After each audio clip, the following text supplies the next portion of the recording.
Alô, alô, gente! Estamos aqui para mais um live podcast. Eu queria inicialmente agradecer a presença dos internautas aqui que nos acompanham.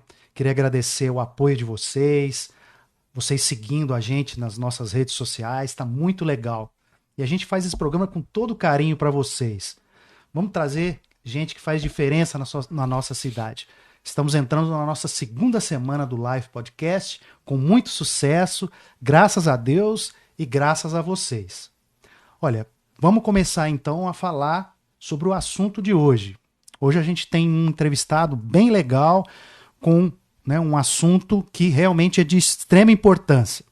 Nós estamos aqui hoje com o psicólogo Léo Bonomi. Tudo bom, Léo? Tudo bem, Zé. Com você? Obrigado, viu, pelo convite. Eu que agradeço você ter aceitado para falar com a gente aqui hoje. Obrigado, viu?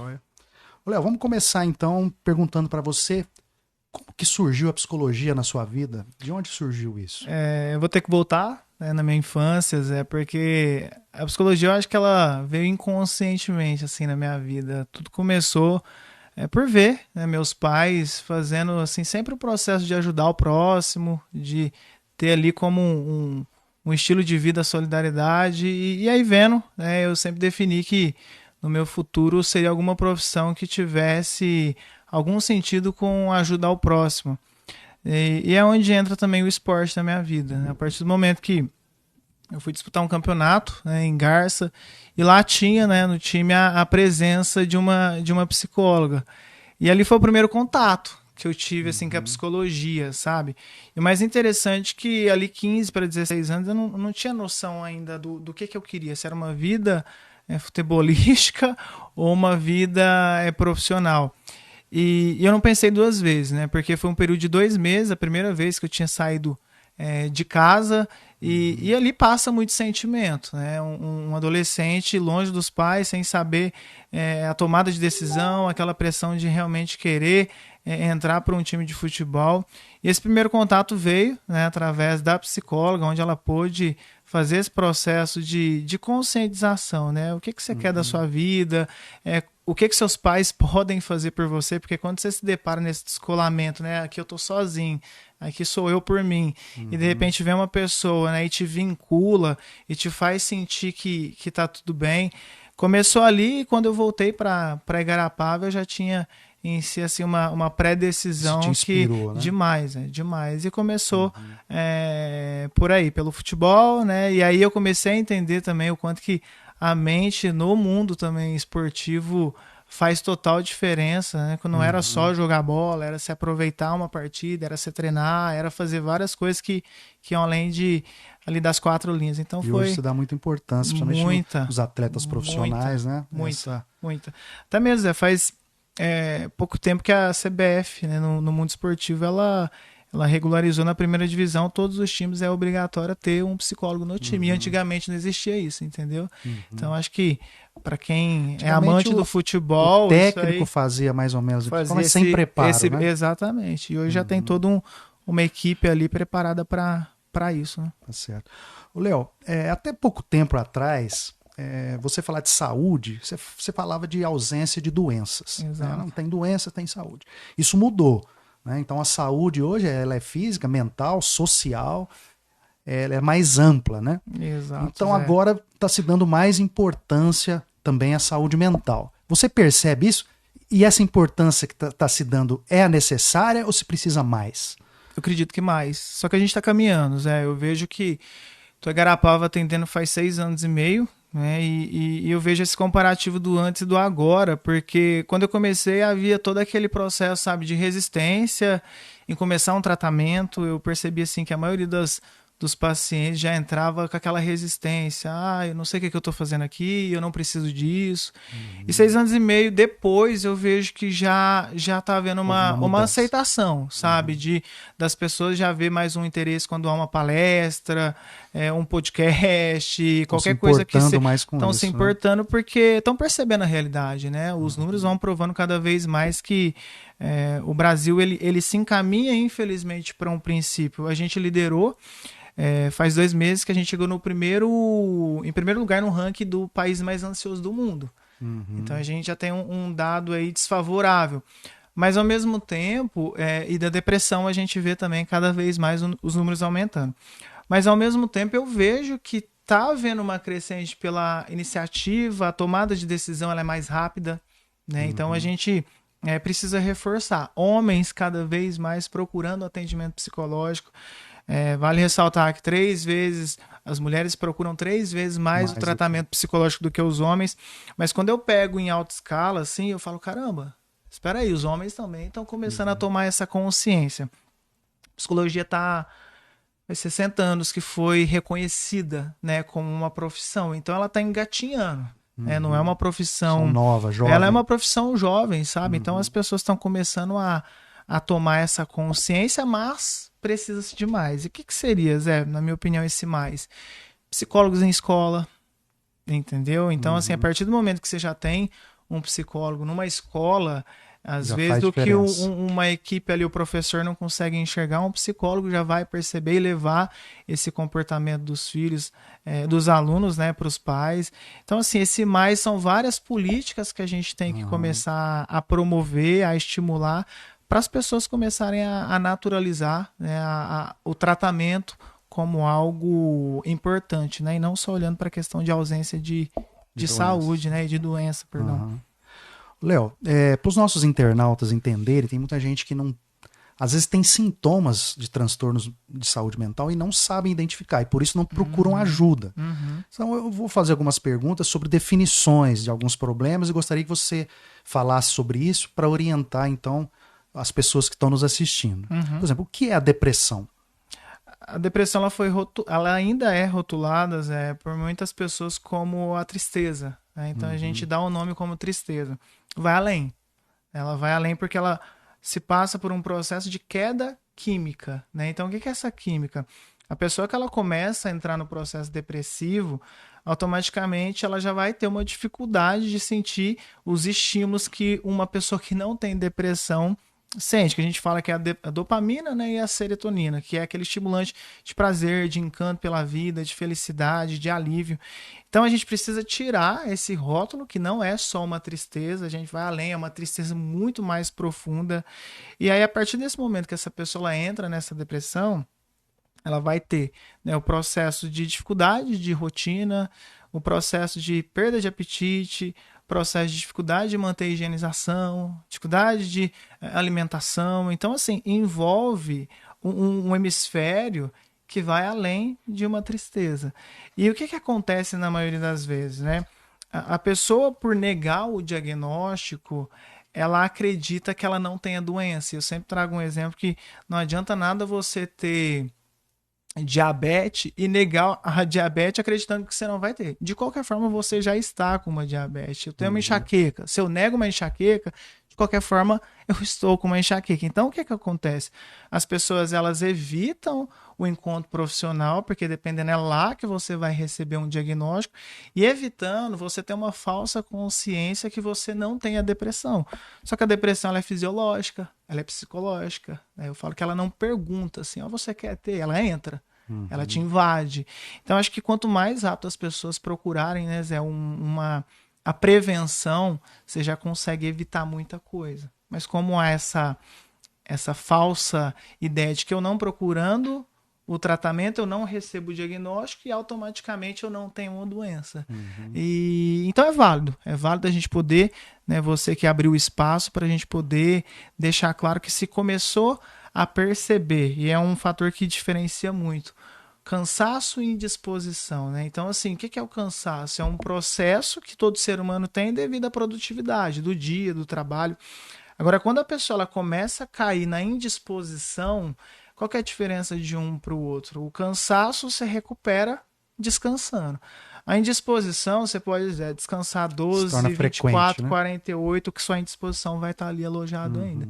Então, assim, são fatores que as pessoas podem começar a perceber, a detectar para dar esse primeiro passo. Certo. E a ansiedade?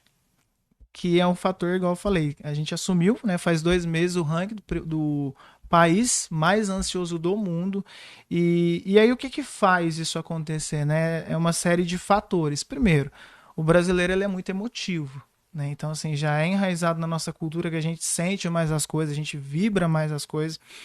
Só que o segundo passo é o fator trabalho, né? Cada vez mais o Brasil está sendo exigido aqui a ter 2, 3 trabalhos por dia, né? Então esse excesso de produtividade, uma hora ele cai num sistema que é o quê? É o esgotamento. Então, assim, é rever cada vez mais as políticas públicas, né? Por exemplo, o que a ansiedade tem a ver com o trabalho? Zé, eu tô adoecendo. Tô adoecendo, eu vou dar um exemplo. Tô adoecendo, só que eu tenho 2 filhos em casa, Zé. E aí eu tenho a opção de recorrer a um afastamento. Porque eu tô apresentando o quê? Falhas emocionais para continuar mantendo aquela rotina. Só que, Zé, quem me garante que se eu entrar com afastamento, que no meu retorno eu não vou ter uma demissão, que o meu líder, o meu gestor, o meu patrão vai compreender essa necessidade de eu repor as minhas energias. Então a gente vê que esse sistema trabalhista ele impede as pessoas também de procurarem ajuda. Então, férias, a gente vê muitas pessoas 2 anos depois tirando férias, então você fica naquela necessidade do descanso, só que parece que passa rápido. Então, assim, se a gente for juntar as políticas públicas, a nossa cultura, o imediatismo, o resultado é esse. Então, assim, a gente precisa rever. A gente precisa começar a ter esse tipo de conversa, debate, e rever como que a gente pode começar a diminuir a ansiedade. E o processo ele é tão imediatista, né? Você é médico e você tem consciência do que eu estou falando, que o imediatismo ele te leva já direto num tratamento psiquiátrico, né? E o psicológico ele vem antes para de repente a pessoa entrar ali na história, rever os comportamentos, né? Como é que foi essa criação. Só que às vezes a pessoa ela não acredita que esse processo psicológico ele vai ter um resultado rápido, porque ele é lento, Zé. Ele não é um resultado que você faz uma sessão e logo você já tem ali uma mudança da sua realidade. Então você busca o medicamento de uma forma imediatista para de repente ter um resultado o mais rápido possível para você de repente conseguir equilibrar essa química. E a gente vê, né, que o resultado também medicamentoso ele está crescendo. As farmácias cada vez mais assim abrindo, explorando esse e o que é muito perigoso. Que é perigoso, né? Que é perigoso. E o estresse pós-traumático? Que é um processo que é assim, ó, eu vejo que a ansiedade e depressão de repente seria a base, né? E o processo pós-traumático ele vem como? Será que vai acontecer de novo? Então, mediante ao exemplo que eu dei, eu faço o processo de afastamento. Quem me garante que eu estou apto para trabalhar? Porque aí você precisa voltar a trabalhar. Eu estou dando um exemplo em relação ao meio trabalhista.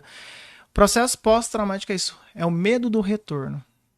Será que eu consigo manter o equilíbrio mental? E é onde vem esse apoio. Porque uma pessoa que já está insegura, que já está ansiosa, se ela não tiver esse apoio, como é que eu cobro segurança, equilíbrio e confiança de uma pessoa dessa? Então, quanto mais a gente promover a política da saúde, a gente vai entrar até nesse processo do pós-traumático. Eu tenho quem me acolhe, eu tenho quem não me rotula, eu tenho quem me respeita.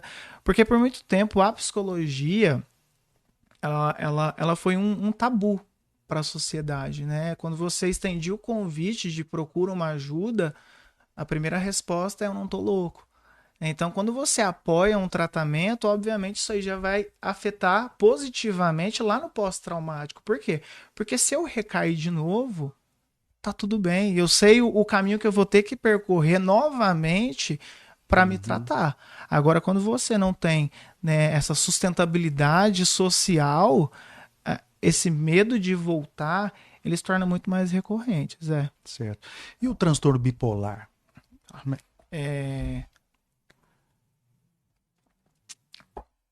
Ele tem um processo que ele é muito confundido, né?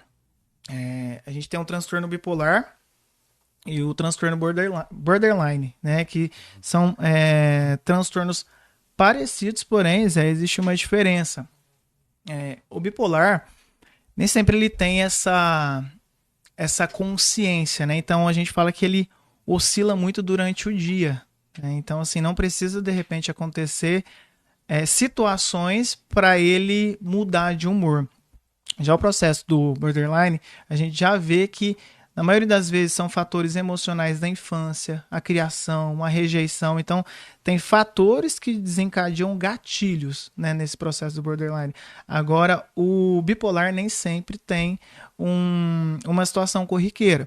Então, quando a gente vai trabalhar, por exemplo, isso numa terapia, tem pessoas que conviveu a vida inteira com um diagnóstico, mas não consegue tomar consciência daquele diagnóstico, que é onde o profissional ele entra para dar esse diagnóstico. E é o que eu falei, as pessoas ficam com muito medo de receber o diagnóstico. E eu acredito que o maior risco é quando você tem um transtorno emocional, você carrega isso, passa isso para as pessoas, mas você não quer ter o processo de aceitação, você fica na negação. E o transtorno bipolar ele vem principalmente com o tratamento psicológico e o tratamento psiquiátrico, porque eu acredito que até desumano a gente querer cobrar que uma pessoa que tem um transtorno bipolar que ela mantenha um equilíbrio. Porque há uma disfunção química, psicológica, que faz com que ela não consiga ter esse equilíbrio. Então, a partir do momento que essa pessoa ela reconhece esse diagnóstico, eu acredito que isso facilita muito mais para o convívio social dela no dia a dia, Zé. Certo. Hoje a gente vê uma cobrança muito grande em relação ao corpo, principalmente da mulher, né? Uhum. Então, tem que ser magra, tem que ser isso, tem que ter aquilo. E a gente percebe, pelo menos eu, como médico, percebo na minha clínica um aumento desses transtornos de alimentação. Uhum. O que você pode falar sobre transtorno de alimentação? Eu vejo que está muito ligados transtorno de alimentação e a chegada da tecnologia, né? Onde entra as redes sociais, porque a rede social se tornou um dos maiores complexos de comparação. Então, ao mesmo tempo que a rede social ela te oferece o conteúdo de vestimenta, a qualidade de vida, o padrão de vida, ela tem um efeito muito maléfico, que é, a partir do momento que você entra e começa a pesquisar a vida das pessoas, os famosos, você começa a criar um padrão. E o padrão corporal. E aí o padrão corporal ele vai afetar onde? Lá no seu transtorno alimentar. Tanto potencializando no sentido da compulsão, tá?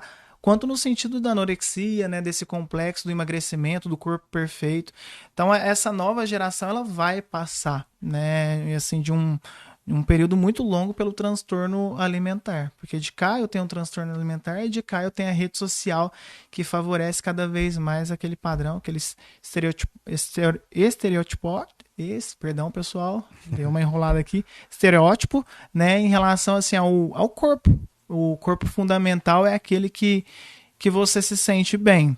Então a gente sempre tem que tomar esse cuidado. Como que eu levo para a rede social a conscientização da saúde? Porque às vezes a gente tem um mecanismo de levar para a rede social que o corpo saudável é o corpo perfeito.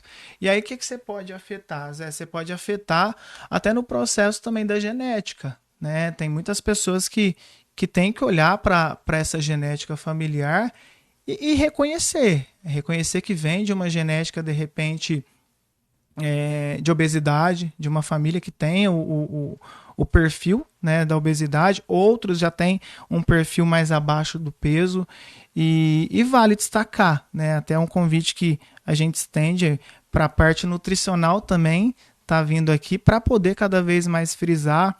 Porque do complexo do corpo já pode nascer o quê? A depressão. Porque aí você já começa a ter todo esse processo de infelicidade, né, de rejeição consigo mesmo, né, negando o seu corpo, negando sua vida. Então vale a pena a gente dar atenção para essa área. Certo. E esses transtornos têm a anorexia, a bulimia, compulsão. Compulsão. Né? Tá? Que pode, a gente tem que ficar atento sempre na questão do paladar infantil. Né, porque todos esses transtornos, ele não começa lá na vida adulta, né? Ele pode começar ali na vida infantil, que a gente aceita por ser uma criança, e na maioria das vezes a gente faz esse processo de negligenciar a alimentação infantil, porque criança pode comer tudo, né? Então, assim, é um erro que a gente também comete por deixar entrar ali o excesso de salgadinho, de refrigerante, bolacha, e aí se de Sem repente você controle vai algum, né? começar a querer corrigir isso lá na vida adulta, você vai ter uma... Porque aí na vida adulta não são os pais que vão corrigir, né? É você mesmo. Uhum. Então aí a gente entra nesse outro processo. É eu que me limito, é eu que me regulo, e para quem de repente teve uma vida toda baseado em uma alimentação sem disciplina, não é só ir até a nutricionista, né? É todo um processo também psicológico que essa pessoa precisa Certo. passar. Eu tenho já 25 anos como médico, né, de medicina, e eu percebo no meu consultório algumas mudanças, inclusive algumas que você falou. Por exemplo, há um tempo atrás, não se aceitava o diagnóstico de depressão. Você falava, não, tem que trabalhar, vai Aham. trabalhar aqui que sara. Às vezes eu tinha, por exemplo, uma mulher que vinha, que eu fazia um diagnóstico, né, de sintomas de depressão para poder encaminhar até para o psiquiatra ou para o psicólogo, para orientar que haveria que tomar medicação, né? Às vezes eu tinha que chamar o marido, falar para ela trazer o marido para eu explicar, porque o marido não aceitava, né? Não, é preguiça, é não sei o que Uhum. e tal. Hoje em dia é um pouco diferente, você mesmo falou. Até os homens hoje aceitam melhor certos diagnósticos. Uhum. Então você tem também visto essa mudança, essa aceitação melhor dos transtornos de saúde mental. Tenho visto, assim, eu sempre carimbo, é que às vezes a gente fica no processo de crítica das gerações, né? O que eu quero dizer? A geração antiga critica a geração atual e às vezes a geração atual critica a geração antiga. A geração atual, ela tem um perfil que é interessante que eles falam, tá? Então às vezes a Uhum. gente confunde e coloca ali o rótulo no sentido da geração passada que eles obedeciam. E eu sempre falo que existe a diferença entre ser obediente e ser submisso. Tá? Certo. Então, a partir do momento que a geração antiga veio de uma base de criação de muita rigidez, de muita punição, de até mesmo agressividade, será que era respeito? Será que era medo? Será que Uhum. era educação? E aí, às vezes, a gente critica a nova geração, por quê? Porque eles não respeitam. Tem todo o processo da libertinagem da nova geração, só que eles falam. Eles têm uma personalidade forte para falar. E o que eu oriento os pais dessa nova geração? Apoiem seus filhos a fazer terapia, a procurar ajuda. Porque o que eu encontro muito no consultório? A nova geração procurando, tá, o tratamento, às vezes escondido dos pais, às vezes tem esse Interessante. apoio dos pais. Então, espera, em 60 anos que a psicologia ela chega nesse cenário brasileiro. Então, vamos fortalecer essa nova geração que eles estão apoiando. Tem o Setembro Amarelo, que eu acho super válido, esse movimento que acontece principalmente nas escolas, né? Que é esse movimento principalmente que os adolescentes bancaram, entendeu? Seja com Uhum. cartaz, seja fazendo convite, e para a gente suplementar, porque se a gente não fizer esse processo de suplementação do tratamento psicológico, uma hora ele vai voltar a ficar escasso, sabe? Uhum. Então é válido, tá? A gente trazer que os adolescentes em si estão tendo uma grande participação nesse volume, né? E nessa aceitação do tratamento psicológico. Certo.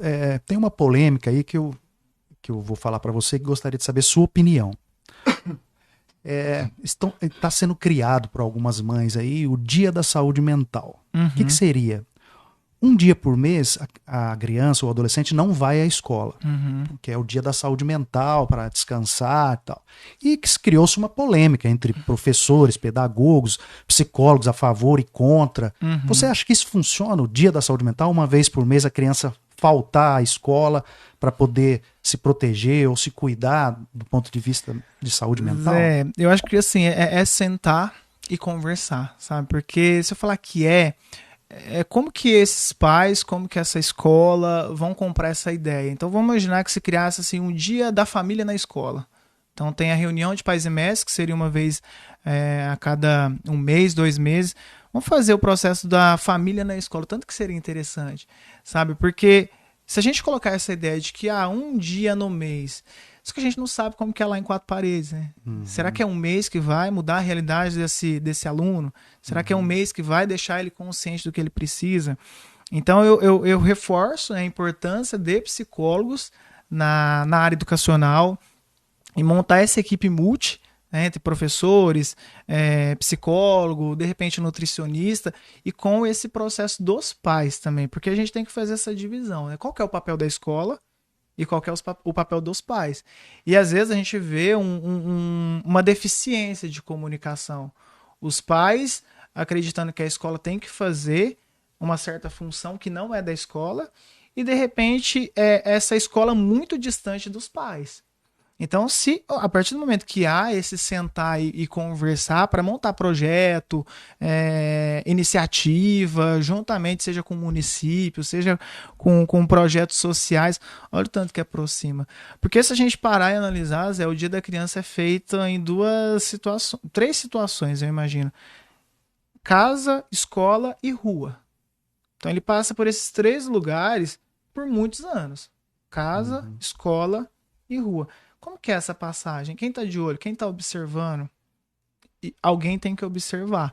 E não é só um, né? Então, quando eu falar a rua seria os projetos sociais, o esporte, né? O lazer, a cultura.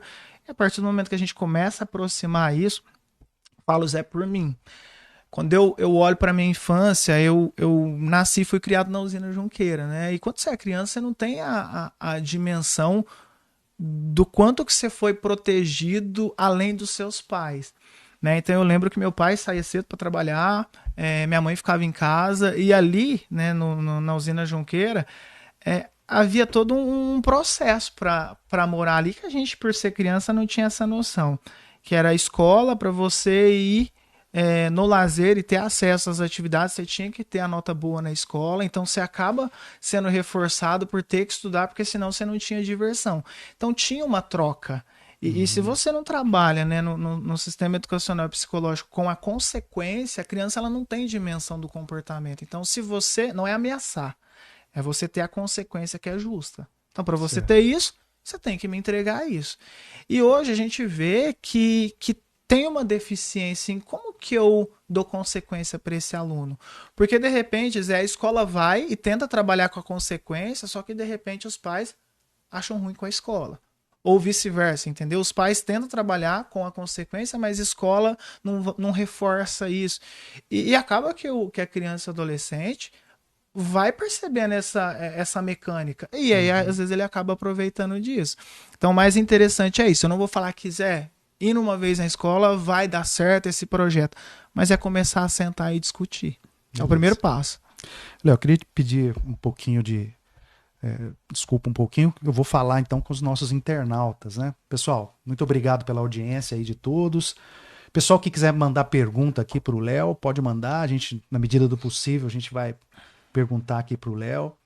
Gostaria mais uma vez de agradecer e falar que o Live Podcast é feito para vocês, né? Nós estamos aqui nos esforçando, estou tentando aqui ao máximo, né, fazer um trabalho legal para trazer para vocês informações, trazer pessoas que fazem diferença na nossa cidade.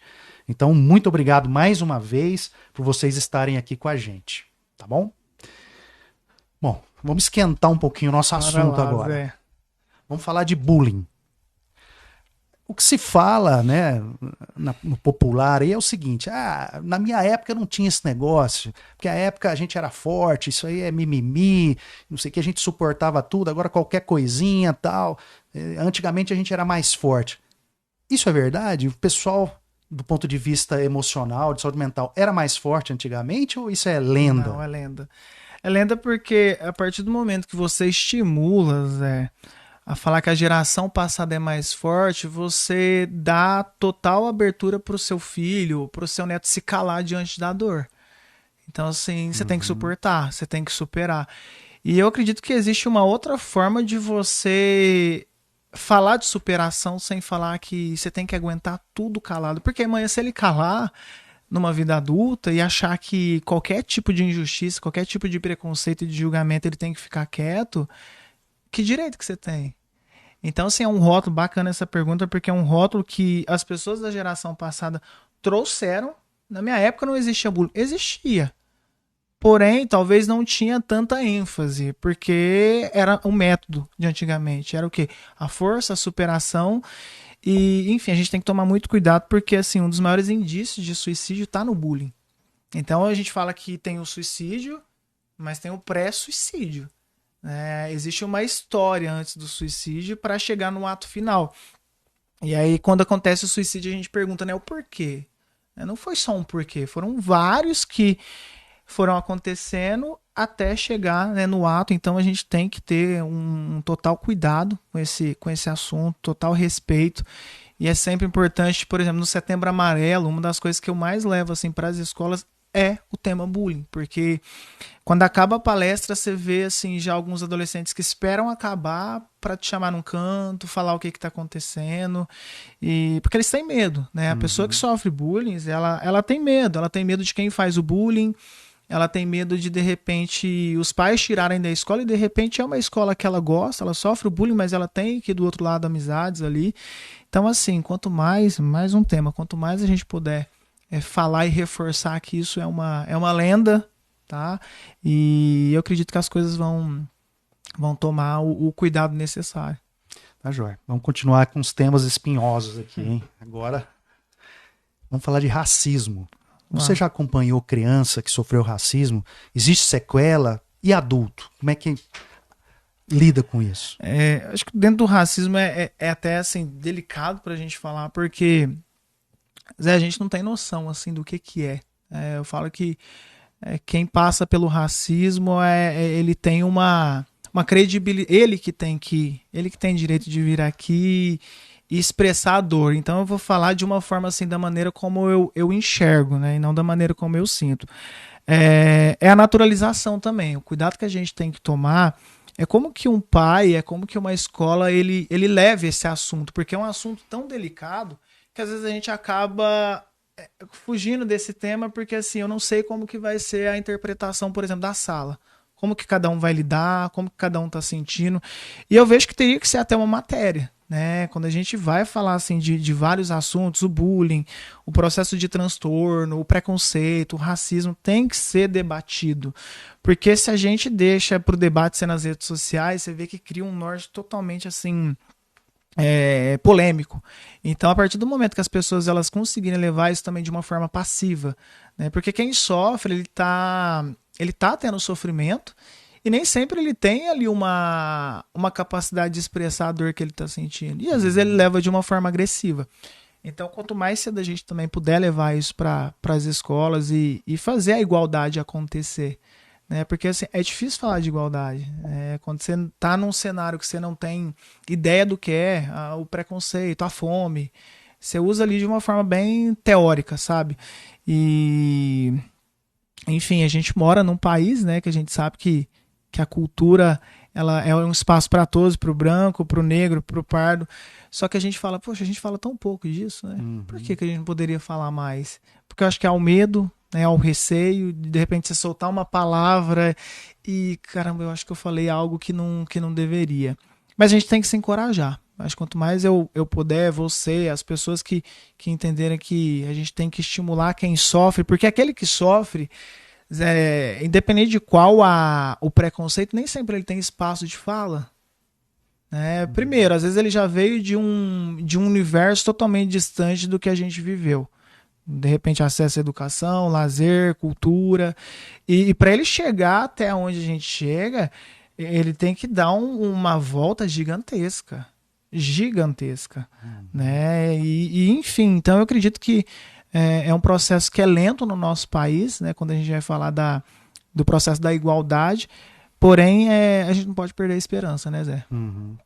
E é interessante e triste ao mesmo tempo, porque os pais de crianças negras, crianças pretas, sofrem muito tentando proteger o filho, né? Inclusive, já tem histórias de que o pai já orienta o filho em batidas policiais para tomar cuidado, né? Porque geralmente se visa mais o negro, o pardo, né? E isso também causa transtorno de saúde mental nos pais, né? Dessas crianças, né? Então, tudo é um círculo vicioso que precisa ser quebrado e a gente precisa realmente entrar nesse meio aí para poder tentar pelo menos resolver de alguma forma, né? Que é muito triste o racismo. Né? Exato. Muito triste. Muito, Zé. Tá, joia. Você falou da rede social, né? Que é também um meio, não é uma causa, mas é um meio, né? De se trazer transtorno de saúde mental. O que a gente vê hoje na rede social além de você querer se comparar, tal, também é muita agressividade, né?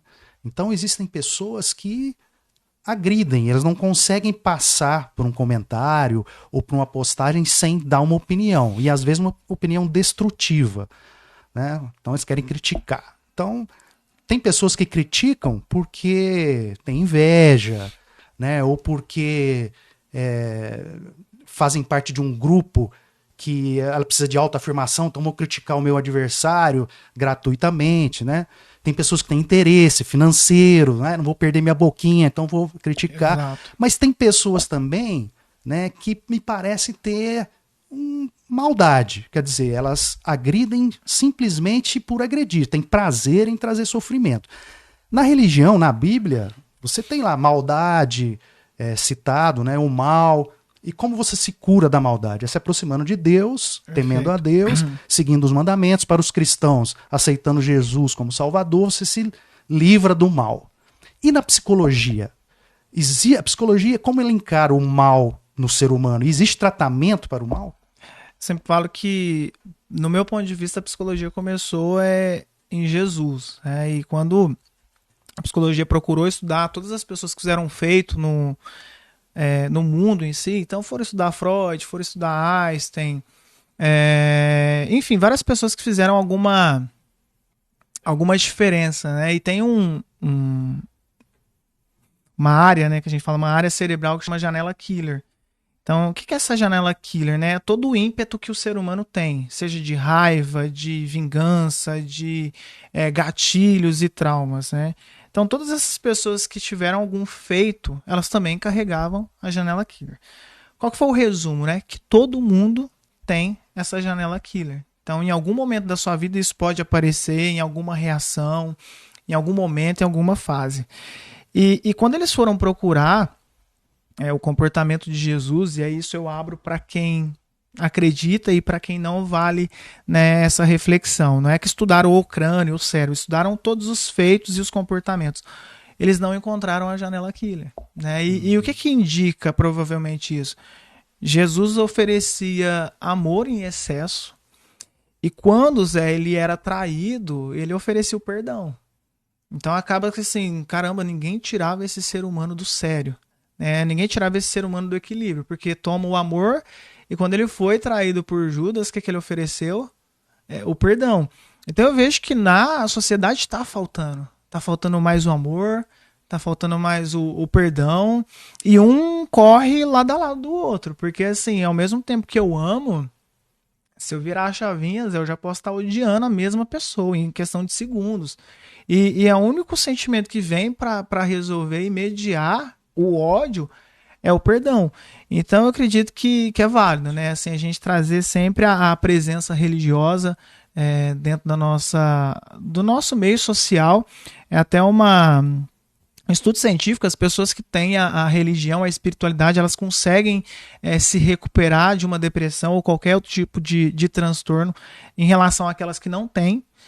Por quê? Porque elas têm, de repente, essa fé de crer, de acreditar, da esperança, que no caso, a depressão ela tira. Né? Então ela te torna impotente em acreditar que daqui a alguns meses você vai estar melhor. Então é sempre válido, né, para todo mundo que está assistindo, de repente se tiver aquela reação, ímpeto, tem que já saber que essa janela killer que vem, e que eu falo que tem remédio que não vende em farmácia. O remédio do amor não tem, o remédio do perdão não tem, o remédio de diminuir a saudade não tem, de diminuir o ódio, tem algumas coisas que só depende do ser humano para mudar. Então você acha que o amor, de uma forma geral, é um dos grandes remédios para os transtornos mentais? É um dos grandes remédios, porque você estava falando da rede social, parece que é um ódio de graça, sabe? É a geração do cancelamento. Então, eu não gosto, mas por quê? Porque eu não gosto. Então, assim, a pessoa simplesmente não tem um motivo, ela acha um motivo para simplesmente querer cancelar, opinar. E a gente tem que olhar, espera. Eu sempre olho como no mundo do futebol, né? Assim, é um mundo também muito agressivo. Você já olha aquela pessoa, errou o gol, você já começa a odiar, e você não tem aquele olhar de calma, ele é pai, Ele é filho, ele tá Ele é uma passando por... pessoa, Tipo, ele é um ser humano. Ele é um ser humano. Então, é o amor. Pra mim, a cura da depressão, a cura do universo tá no amor. Então, quanto mais a gente começar já a amar uma criança, já desde cedo, tem uma frase que fala, existem crianças feridas dentro de adultos difíceis. Então, é uma frase que reforça muito isso. Ó, existe uma criança, às vezes, ferida dentro de um adulto que é difícil. Às vezes ele São só é sequelas difícil, da são infância. sequelas. Sequelas que ele carrega e acaba que ele não consegue, igual eu falei da janela killer, né? Ele não consegue diminuir ela porque tem uma série de gatilhos e ímpetos ali que ele carrega que nem ele consegue controlar. Legal. Nós já falamos um pouco do Setembro Amarelo, vamos falar mais um pouquinho do Setembro Amarelo. Então, para quem não sabe, o Setembro Amarelo é o mês de prevenção ao suicídio.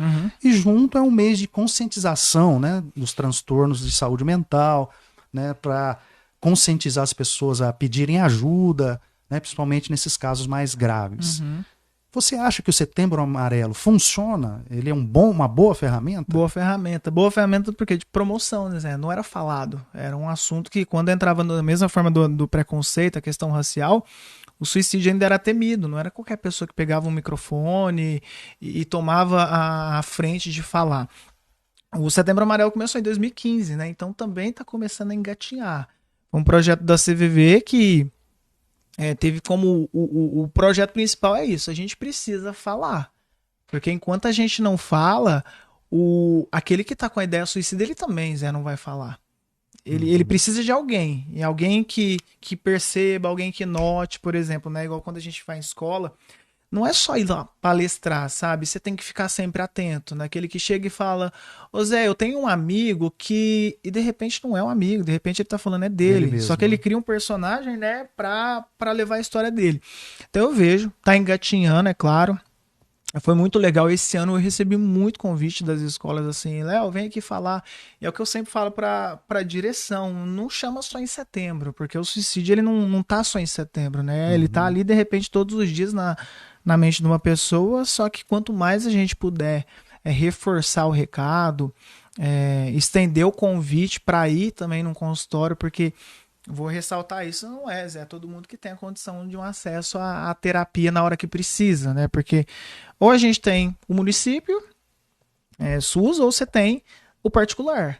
Então a gente tem que entender, e esse que busca o atendimento, né, público, quanto tempo demora? E quando a gente está falando de suicídio, é um relógio biológico, a qualquer momento ele pode estourar. Então, quanto mais a gente conseguir promover, a gente já vai estar fazendo também essa prevenção. Beleza. Vou pedir mais uma licencinha para você para falar para os nossos internautas que estão nos acompanhando. Gente, obrigado pela presença de vocês. O assunto está muito interessante, né? Já vamos aqui convidar o Léo para uma próxima oportunidade, né, para falar com a gente aqui, porque são assuntos de extrema relevância, né? Muito importante a gente falar sobre saúde mental. Muito obrigado mesmo pela participação de vocês.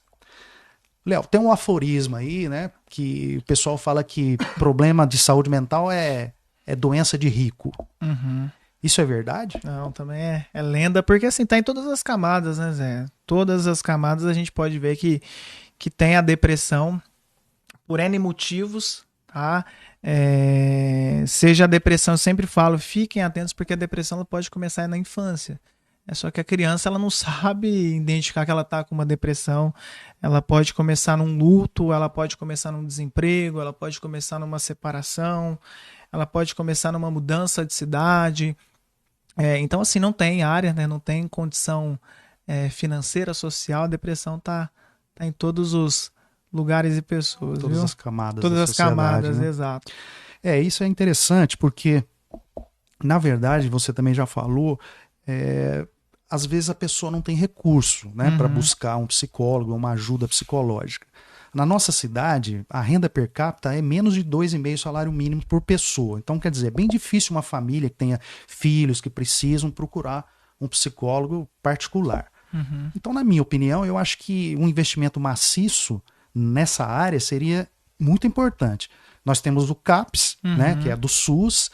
Ele oferece tratamento, ele oferece acompanhamento psicossocial, mas é muito pouco. A gente vê pessoas muitos meses em filas, né? Então as pessoas também que estão tratando precisam retornar. Exato. Em várias cidades, não só aqui, em várias cidades, né? Eu acho que só se resolve numa integração mesmo de todos, né? De todo o serviço de saúde. É uma integração do CAPS com as UBSs, com as escolas, com a Santa Casa, todos com psicólogos, né? Exato. Para não deixar ninguém perdido, porque muita gente fica perdido no sistema, não sabe para onde vai. E as pessoas que não têm instrução são as que mais sofrem, elas não sabem para quem procurar, não sabem o que eles vão. Então você já teve alguma experiência na saúde pública. O que você acha sobre isso? O problema em si começa ali, é o primeiro passo. Quem eu busco? Onde eu vou? Como que faz? Então, a partir do momento que a gente vê que o primeiro passo ele já é a dificuldade, a gente fala, poxa, como que eu vou estender essa ajuda? E eu vejo que o estender a ajuda para esse primeiro passo é a informação.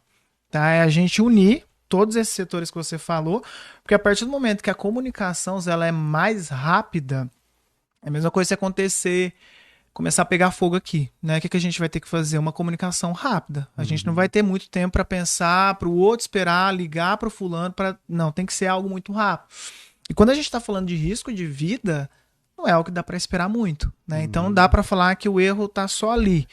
São várias camadas e para mim é sentar e conversar. Quanto mais a gente conseguir reunir e ter a noção da demanda, onde que está a maior demanda? É nos adolescentes? É criança? É idoso? Mulher? Homem? Está em todas. Mas é pelo menos ter dados para a gente começar a ver assim. Tá? E não tem dados. Se a gente for ver o levantamento de dados, ele é muito precário ainda. Ele é muito precário. E aqui a gente não está culpabilizando ninguém, mostrando assim, que a realidade ela não é só em Garapava. A gente vê uma série de cidades, né, passando pelo país como um todo, passando por essa dificuldade de comunicação. Então, a partir do momento que houver mais comunicação e de uma forma mais rápida, fazendo com que essa pessoa que esteja passando por um problema já saiba, então eu tenho que ir no CAPS, porque no CAPS eu já vou ser encaminhado para... Olha o tanto que já muda o sistema. Agora, quando ela não sabe nem quem ela tem que procurar, dificulta muito, né? Dificulta muito. E o psicólogo nas escolas também é importantíssimo. Fundamental, porque às vezes a gente quer que os professores façam esse papel, né? E é muito delicado, porque a gente está vendo que o Brasil está se encaminhando para uma escassez de professor, professores afastados, professores dando aula doente, professores com 40 alunos dentro de uma sala de aula. Esse professor não vai conseguir fazer um processo de tratamento em cada aluno. Então, a partir do momento que nas escolas tem ali um profissional, né, apto, preparado para fazer essa leitura, é mais um processo de comunicação rápida que a gente vai estar fazendo. E você falou de uma classe importante, né, importantíssima, que são os professores, e que estão passando por uma fase difícil relacionada à saúde mental, né? Muito estresse, muita pressão, famílias desestruturadas, alunos desestruturados, agressivos, né? Isso aí precisa ser melhor olhado e precisa ser combatido de frente, né? De frente, porque assim, o comportamento agressivo, né? O professor, às vezes, ele não é protegido. Né? Ele é protegido por quem? Né? Então, em alguns momentos, assim, ele cansa, ele cede, ele entrega, ele perde a didática, porque ele não tem essa proteção. Às vezes ele não é ouvido, né? Às vezes a direção também não tem esse suporte. E por quê? Porque é o que eu falei, às vezes a escola e a família estão muito distante. Muito distante. E aí, se não tem uma consequência para o aluno, o professor ali começa a falar sozinho. Ele começa a ser coagido, ele começa a ser pressionado, e ele precisa ser da renda, ele precisa trabalhar. Então a gente vê uma disfunção muito grande, né, dentro das escolas, que aí a gente fala, antigamente é melhor. Não sei te falar se antigamente era por uma questão de educação, se era por uma questão de, igual eu falei, submissão, pressão. Só que talvez os pais iam mais assim na escola, né? E é claro que não é uma reunião de pais e mestres que vai também mudar a realidade ali daquele aluno. É todo um processo também histórico, que a gente vê se esse aluno, o que ele passou, é onde entra o psicólogo, para fazer essa leitura. Se é um aluno que vai em situação de vulnerabilidade, fome, né? Então entra uma série de fatores, né, sociais, comportamentais, emocionais, para a gente falar que o problema é só a direção, ou só o professor, ou só o aluno, ou só os pais. Muito complexo. É muito complexo. É muito complexo. Tá joia. Deixa eu te fazer uma pergunta então agora. O psicólogo, tem psicólogo? Tem psicólogo, tem. Eu falo que assim, Zé, isso aí é muito particular. A faculdade, ela dá todo um processo assim que a gente precisa fazer. Só que não é uma obrigação. Só que é aquilo. Como que você consegue cuidar do outro se você não consegue se cuidar? Né? Então a gente sempre tenta explorar a terapia como uma forma de entender que, caramba, a gente cuida de pessoas o dia todo e a gente também tem que se cuidar. O estresse também é grande, né? É muito grande, muito. Legal. Léo, acho que a gente vai terminando o nosso assunto por hoje. Espero te ver aqui mais uma vez. Gostaria de agradecer aos nossos internautas aí, né, por ter nos acompanhando. Só um minutinho. Vamos ler uns comentários. Vamos ler uns comentários aqui que o pessoal mandou. A Maria Fernanda Bortolito. Tá dando para ouvir? Tá. Eu falo e se repete aí então, pessoal. Tá. A Maria Fernanda Bortoleto. Maria Fernanda Bortoleto mandou um recado. Parabéns, Leonardo Bonomi. Parabéns, Leonardo Bonomi. Muito gratificante ver um profissional tão jovem e brilhante como você. Muita luz e amor no seu caminho. Beleza, parabéns. Fico feliz, fico grato. Maria Fernanda, obrigado, viu, pelo elogio. E assim, até dentro desse comentário, não esperava no começo ficar em Garapava, né? Então, assim, só contando um pouquinho da minha história, porque eu não via, assim, uma condição de, é o pensamento, né? A síndrome que às vezes a gente tem, a síndrome pós-formado. Eu formei e não posso ficar aqui. E as coisas foram acontecendo, sou muito grato a Igarapava, pelo fato, assim, que comecei sem perspectiva, vamos lá. 6 anos e meio, assim, a cidade me acolheu de uma forma muito, muito bacana, sabe? Então, obrigado pelo elogio e eu ressalto, assim, a importância da cidade na construção profissional que eu venho tendo. Eu também, por incrível que pareça, foi mais ou menos parecido. Eu me formei, fui para fazer uma pós-graduação no Unicamp, depois fui para fora do país. Não imaginava nunca voltar para Igarapava. Achava que eu nem caberia aqui pelas minhas especializações e tal. Mas meu pai que me puxou. Não, você tem que voltar para Igarapava, pelo menos uma parte, você tem que ficar na cidade, né? E eu acabei vindo para ser professor na UFTM, para estar próximo de Igarapava, porque ele que me puxou, ele sempre falou, não, você tem que estar na sua cidade, é você que vai fazer a diferença, são os igarapavenses que fazem a diferença, né? Então, mais ou menos com você. E aproveitando esse gancho aí, né, você parece que perdeu seu pai há pouco tempo. Sim. Seu pai, de que forma foi importante Cara, na meu sua pai formação? foi e vai continuar sendo, Zé, tudo porque, assim, tudo teve o apoio, sabe? Então eu falo que o filho que tem o apoio de uma mãe, de um pai, você teme menos o mundo. Eu falo que assim, o mundo ele te amedronta, a vida ela não é simples, não é fácil, mas quando você tem o processo do amor, do apoio, eu acho que a gente cria, a gente corta caminho, né? Então o pai ele vem para mediar, ele vem às vezes para dificultar no momento certo, mas ele vem para facilitar.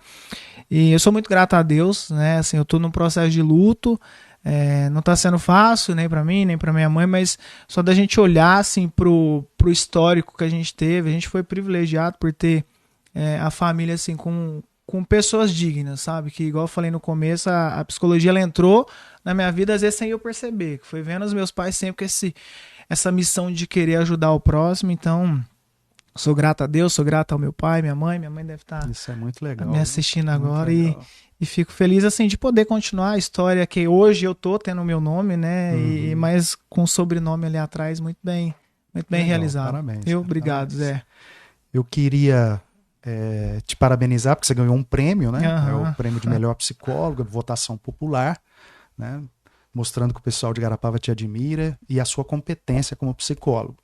Eu quero te falar que nós temos pacientes em comuns e todos elogiam muito você, gostam muito da sua conduta, da sua postura e como você os ajuda, né, a superar essas coisas aí. Eu quero deixar o microfone aberto para você, se você quiser passar alguma mensagem para os nossos internautas. Quero sim. Quero primeiro, né, agradecer você, aos meninos, né, a equipe toda, o Henrique que fez o convite. Quando fez, não pensei assim 2 vezes para poder estar aqui apoiando também o projeto. Dá para ver assim que tudo foi pensado com muito carinho, com muita atenção, e eu acho que estender isso para Igarapava, eu falei pro Henrique, né, quando ele fez o convite, que parece que o podcast era tão distante, né, Zé? Parece que era uma coisa de famoso e cidade grande.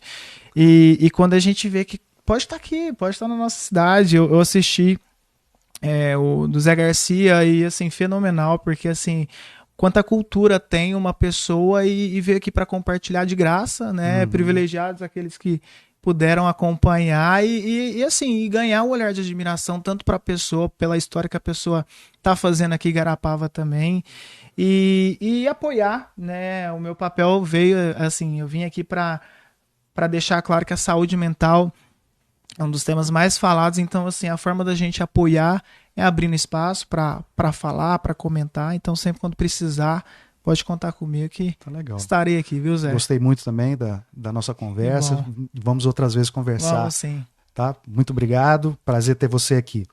Então nós vamos encerrando, gente. Antes eu queria mandar uns recadinhos aí.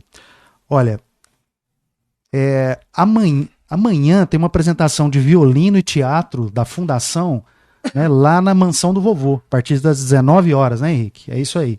Então a gente queria convidar vocês para prestigiarem, né, uma coisa legal, cultura, né, para a cidade, gratuito, né? Então, quer dizer, o pessoal pode participar lá, que quem vai se apresentar vai ficar muito feliz. E no sábado, né, vamos ter um bingo da Casa dos Artesãos, vai ser lá no sindicato, né? No sindicato, a partir das 19 horas também, no sábado, em frente ao cartório dos Sibélios, né, ali no sindicato. No sábado eu tive a oportunidade de ir lá, conversar com o pessoal lá, né, da Casa dos Artesãos. Olha, eles fazem materiais excelentes, de primeira, né, coisas muito interessantes.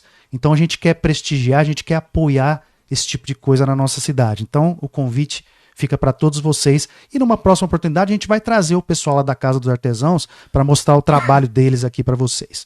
Pessoal, muito obrigado, agradeço imensamente de coração a presença de vocês. Obrigado de novo, Léo. Até uma próxima oportunidade e fiquem com Deus. Tchau, até a próxima.